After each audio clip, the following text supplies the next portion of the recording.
New at 5:30, we're digging deeper into Governor Lee's gun proposals. Now, Governor Lee signed an executive order to strengthen background checks in Tennessee for purchasing firearms, while also proposing lawmakers pass an order of protection law. State Capitol reporter Chris O'Brien was there for the announcements and brings us inside the, quote, clear need for action.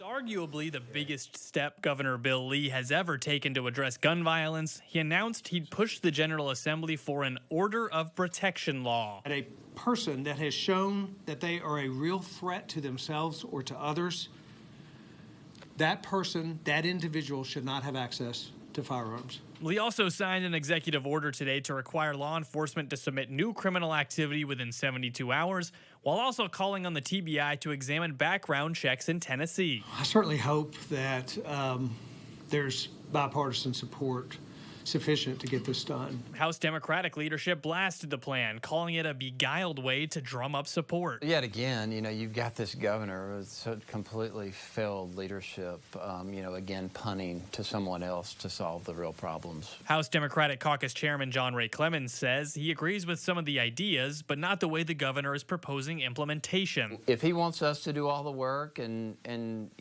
provide the only leadership in the state of Tennessee, that's great. That's fine. I'm more than happy to do it. We've been trying to do it for years. At the same time, Lee addressed the expulsion of Representative Justin Jones and former Representative Justin Pearson, stopping short of calling it a distraction, but urging lawmakers to put partisanship aside. You work together to say, how can we take those emotions and move them in a productive way forward, including what happened in the last week. In Nashville, Chris O'Brien.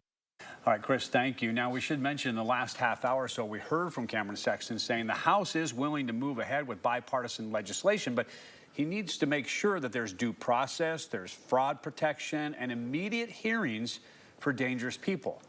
Now, we're also getting a statement from the Lieutenant Governor, Randy McNally.